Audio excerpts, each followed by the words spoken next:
They sat down to dinner and calmly explained that my medication was too expensive. My brother needed the money for college. I nodded, finished my tea, and walked out. A year later, they lost everything without even realizing exactly when it started. I sat at the kitchen table, staring at the crack in the lacquered surface as if my life depended on it. Helen carefully cut a corner of toast and, as if in between, uttered a phrase that cut the air like a knife. "If it's meant to be, God will work it out." She said it so calmly that I almost believed it was about the weather, not my treatment. Arthur, as always, took the role of rational. He put down his fork, interlaced his fingers, and looked at me with the look of a boss who is about to dismiss a subordinate in a kindly manner. "Clara, you can't give up everything for one chance." His voice was dry, without a trace of regret. "We have plans for Michael and we can't break them. You understand." Do I understand? Oh yes. I understand that in this family, I'm not first or even second on the priority list. I realize that my life is officially second to Michael's college applications and Arthur's new suits for client meetings. And you know what? That's not even offensive. It's like having it explained to you that you're furniture, and now you just sit back and watch the owners decide whether to throw you out or leave you in the basement. I didn't cry. I listened to Michael laughing on the phone behind the wall, discussing some baseball game. His laughter was rhythmic, like drips from a faucet, an annoying backdrop to my own suddenly very quiet existence. Later, in my room, I spread out in front of me everything I had. An old backpack, my passport, a cheap charger, a piece of paper with the names of clinics, a notebook, and $73. 5 tens, 2 5s, $3 coins. A total savings of my importance to the family. I opened tabs in my notebook. Teen shelters, foster care. What happens if you leave home? It all sounded like an instruction manual for running away from my own parents. Mentally, I went through everyone I could call. The list was shorter than the groceries in the fridge. The only person on it was Grace, my aunt. A woman who could look at me like I was a separate person, not Michael's shadow. I almost dialed the number but dropped the call. I didn't want to sound like an orphan from a cheap soap opera. At 2 in the morning, I put on my hoodie, stuffed my money and notebook in my backpack, and walked out the back door. Walked to the bus stop while the city slumbered in the semi-darkness. All around, abandoned storefronts, sparse streetlights, the smell of wet asphalt. The phone blinked. Grace. Clara? Where are you? At the corner of Maple and 7th. I'm fine. Stay there. I'm on my way. 20 minutes later, a silver car pulled up to the sidewalk. Grace got out without her coat, threw a plaid blanket over my shoulders. Didn't ask why. Or what's wrong. She just put me in the car, turned on the heater, and asked, "Are you hungry?" "Water," I replied. We stopped at a convenience store and got water and buns. Her house was warm, smelled like cinnamon and old paper. She laid out fresh sheets, put a glass on the nightstand. I lay down and, for the first time in months, fell asleep without the feeling of something pressing and crumbling inside. I knew Grace wasn't the type to say, "Let's wait." She moved quickly, but without fuss, like someone who had many times pulled others out of holes they hadn't jumped into on their own. A notebook of her notes appeared on the living room table, and it contained more phone numbers in an hour than I'd had in my entire life. She called clinics, checking what tests were needed, what doctors were available, and surprisingly, no one had tried to blow her off. Maybe because she had that special tone of voice that makes secretaries start flipping through papers faster. I sat on the couch, hugging my mug of tea, and thought how strangely quickly a person could stop feeling lonely, even if yesterday they thought it was the norm. The kettle was crackling in the kitchen, her shoes were drying in the hallway, it smelled of wood and mint. It was a house to breathe in. During the day we had time to see 2 doctors. One looked at me like just another case on a long list, the other at least asked questions, looking me straight in the eye. Grace chose the second one without even asking my opinion, and I was glad she did. She had a way of deciding for me where I might have been stuck in doubt. In the evening, she brought me an old sweater and told me that tomorrow was going to be a long day, so I'd better get some sleep. I nodded, and for the first time in a long time I didn't have that feeling that by falling asleep I was wasting precious time I could have spent fighting for my existence. In this house the struggle was going on by itself, without my constant exertion. As I lay in bed, I suddenly caught myself thinking that there was no longer the constant dull ringing of anxiety in my head. There was only a quiet, almost unaccustomed noise, the sound of the washing machine downstairs, the rustle of pages as Grace turned them in the living room. I closed my eyes, and this time sleep came quickly, like a guest who'd been waiting a long time for an invitation. And in the morning, when I opened my eyes, the sun was beating through the window, and I realized there was more work to be done. But now I wasn't alone, and that changed everything. After breakfast, Grace opened an old closet against the wall, pulled out a neat box, and set it in front of me. Inside were some papers, old letters, even a couple of yellowed photographs. She wasn't looking for them, but for a small metal box at the very bottom. It was an old but serviceable camera. "Here," she said. "Take whatever pictures you think you need. Sometimes the little things are more important than volumes of documents." I didn't ask what it was for. I just took the camera and put it on the nightstand next to the bed. There was something comforting about Grace preparing me for something we hadn't talked about directly yet. We spent the entire day on the move. She took me to the lab, then to the pharmacy, then back to the doctor's office. In between trips, we ate burgers in the car, listened to the radio, and barely spoke. This silence wasn't awkward, but the kind of silence where you hear your own thoughts more clearly. When it got dark, we returned home. Grace made tea with honey and put a plate of warm bread on the table. I sat across the table and realized that for the first time in a long time, I didn't want to keep looking at the door for fear that someone would come in and tell me I was taking someone else's place. This place was mine. What happened next changed everything. You don't want to miss how it unfolded. I thought I knew what a victim was. Turns out I didn't. Grace showed me the real version, the one they don't write in books because it's too devoid of pretty words. It all happened quickly, without solemn speeches or pathos promises. In the morning, she wiped her hands on a kitchen towel, called some agent and said she wanted to sell the house. Not appraise, not think about it, sell it. And preferably yesterday. The house was her only home. Small, with a crooked porch and rose bushes that stubbornly survived every summer despite the heat and winds. I asked if she realized what she was doing. She looked at me like I had just asked if I needed to breathe. "Clara, the house is the walls. You are the person. Don't get your priorities mixed up." A week later, the house was sold. The buyers were an elderly couple who had decided to move closer to their children. They were looking at the rooms, and I stood at the window and thought that in this scene, everything should seem tragic. But really it was like taking off a heavy, soggy jacket. You're freezing to the bone, and suddenly you realize you can get warm. The money from the deal went where it was supposed to the clinic. And then came the part of the story I'd gladly cut out if I could. The treatment. It wasn't dramatic, it was exhausting. Mornings began with the smell of disinfection and the cold hands of a nurse who always said, "Just a little bit of patience," with an intonation like it was like waiting for a green light at an intersection. For the first few days I hung in there. Then came the fatigue. Fatigue not just of my body but of everything. Even my thoughts moved slowly, as if in thick molasses. Sometimes I caught myself staring at the wall and not thinking about anything. It was better than thinking about the fact that my parents were probably having dinner at a restaurant at the same time, discussing how well Michael was doing. Grace was always there for him. Sometimes that always looked like a mug of tea on the bedside table, other times like a quiet presence in the corner of the room. She didn't ask questions she knew better not to ask. Instead, she told stories about neighbors I'd never met and about my youth, which I could imagine if I'd been a good artist. After a couple of months, the condition began to stabilize. I could walk down the hallway without stopping every 10 steps. It seemed like a ridiculous accomplishment, but I was as proud of it as an Olympic medal. I started taking notes. Not on how I was feeling, but on what I was seeing and hearing. Little things. Phrases from the news on the radio. Snippets of doctors' conversations. Funny and ridiculous writing on medical containers. One night, as Grace fell asleep in the chair next to me, I opened my laptop and started mapping out my parents' connections. No, not to suffer. It was to finally stop being a piece that just gets pushed off the board. And very quickly, I saw that at the center of that map was Dr. Henry Clark.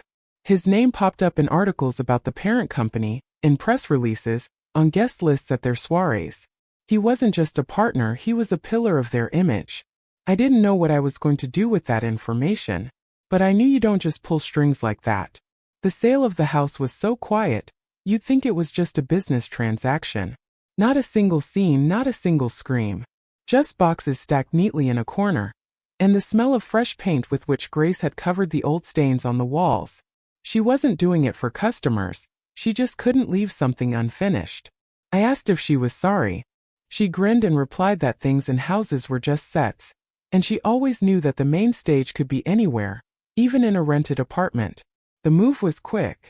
We took a couple bags to her small new house, which she rented almost on the outskirts. I noticed right away, no pictures of her relatives, just old paintings of landscapes and a small closet of books.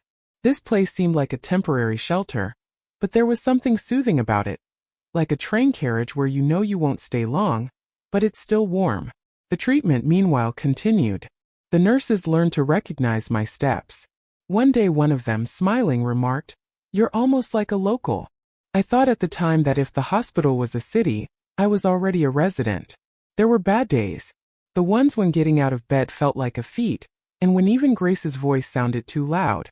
I'd catch myself getting angry at her for being around me, even though I knew I wasn't angry at her, but at the situation itself.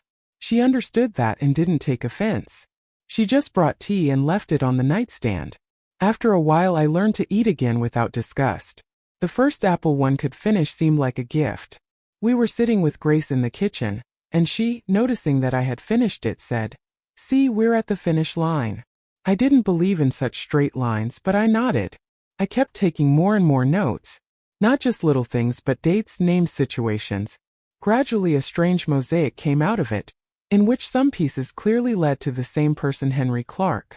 It was even funny how much he was everywhere. If my parents had opened a lemonade stand, he'd probably be sitting there as the guest of honor. One evening, as rain drizzled outside my window, I sat at the window of my room and watched the drops drip down the glass. Grace brought me a stack of magazines, obviously from the ones lying around the front desk, and said, "Read this, it might take your mind off things." Among them was a glossy issue with a picture of my parents on the cover. The caption read, "Family of the Year." I almost laughed out loud. Not out of anger, out of absurdity. A family of the year that, in reality, couldn't even qualify if the rules were fair. I tore out the page and folded it neatly into my notebook, the place where I kept my notes. Not to show it to anyone someday. Just as a reminder. Picture and reality are two different planets, and there is no bridge between them. My body was slowly starting to listen to me. I could walk up the stairs again without stopping, and it felt like a miracle. Grace and I even went out a couple times to a small park nearby. It was quiet, with only the occasional passerby and the smell of damp grass. I walked slowly, but every step felt like a victory. Grace walked beside me, sometimes holding my elbow, but pretending it was just a walk. It was at times like this that I realized that for the first time in a long time I was thinking not just about how to survive, but about what would happen next.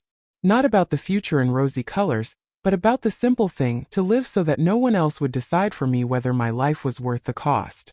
I took my time. Even when I knew the puzzle was complete, I gave myself time. It had to look like I was just taking notes to myself. It wasn't until the folder of documents, screenshots, and statements was thicker than Grace's notebook that I sat down and wrote a letter. To Dr. Henry Clark. No pathos, no accusations. My name is Clara. My name has been used in your materials as an example of family values. Attached below are documents that may be news to you. Check it out for yourself. Not one extra word. Superfluous words make the text weaker. I've attached correspondence, photos, financial statements, pieces of their promotional brochures. Anything that would make a coherent picture. I emailed it and sent it on paper, return receipt requested. And I didn't wait for a reply. There was no point. If a person is smart, he doesn't answer such letters, he acts. A week later, my parents canceled the joint performance with Clark. A few more days later, the suspension of participation in the charity project. The official wording said revision of the terms of cooperation, but I knew, no one wants to be photographed next to those who can already smell the smell of burning. Then came the news that several clients had withdrawn their contracts. Some quietly, some noisily. I was told about it casually. A nurse I knew, whose husband worked in their office building, said that Arthur looked like someone who had swallowed a lemon whole. Things were going quietly but steadily. Reputation is a delicate thing. You can build a facade for years, but it takes someone poking a finger in a crack, and the whole building starts to breathe. They tried to patch it up, publications, smiles, new campaigns. But the cracks just kept spreading. During this time, Grace and I were working on our project. We decided to make a platform where people who don't have connections and money could get tools for entry and development. Transparent instructions, real cases, no tacky rhetoric about unique opportunities. We grew fast. At first it was just the two of us, then there were moderators, volunteers, partners. People trusted because we promised nothing but honesty. For Grace's birthday, I gave her a lake house. Small, white, with a wide front porch. She thought it was a joke at first. And then she cried, but as quietly as grown-ups cry, no sound, just short breaths. We sat on the porch drinking tea, and I thought that sometimes justice happens in life. Not always, but sometimes. A couple weeks later they showed up. Arthur and Helen. Aged, but not in their hair or wrinkles, but in their eyes and gait. They asked to meet. We sat in our company meeting room and it was snowing fine outside the window. Grace stayed outside. "We want to fix this," Helen said. "It's gotten harder than we expected. Business is unpredictable," Arthur added. "But family is family. And now that you have the resources," I didn't let him finish. "You said you couldn't afford to save my life. I'm just returning the favor." I stood up and walked out. There was an air outside the door that smelled of coffee and something new. There were people left at the table who once had everything and now only empty hands. Before I sent the letter, I checked every detail one more time.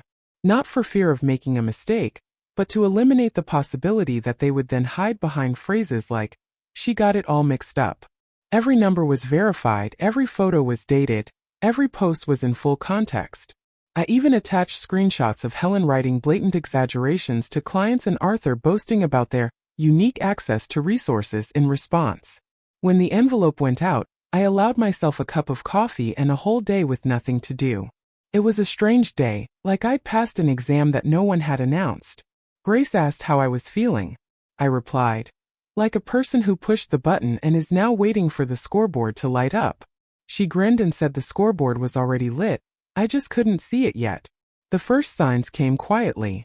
First, their last name disappeared from the list of participants in a major forum. Then photos of them together with influential people started disappearing from social media. Newspapers that had been printing their interviews until a month ago suddenly switched to new topics. It was like people avoiding a house where someone says there is mold, even if they haven't seen it themselves. I particularly enjoyed the rumors that reached me in casual conversations. One day I overheard neighbor Grace telling a friend about those two who had mold. They didn't even know they were talking about my parents. Our project at this time was growing like a weed in a vacant lot, without anyone's favor, just because we were doing what people needed. Grace handled partner communication, I handled content and strategy. We made online courses open to everyone, with no paid secret levels. And the more honest we were, the more people came to us.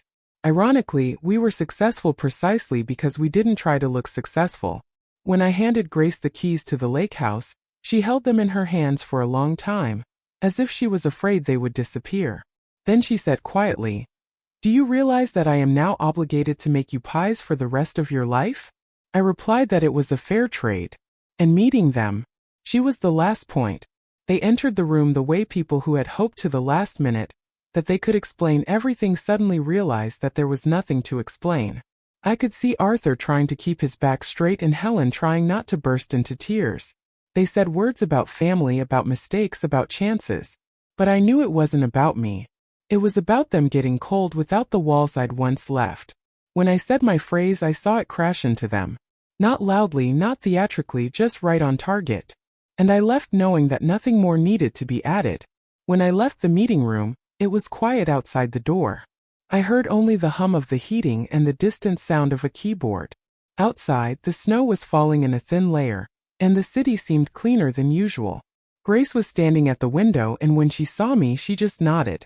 She didn't ask me anything, and that was better than any conversation. We drove to the lake. The house glowed with a soft yellow light, and inside smelled like vanilla and wood. I made tea, Grace brought a blanket, and we sat by the fireplace. I thought to myself, my home now isn't walls or an address on a deed. It's a place where I'm not weighed on the scales of benefit. That night, for the first time in a long time, I allowed myself to believe that the past would no longer catch up with me. It would stay where it belonged in the memories of other people who never understood why their world had collapsed.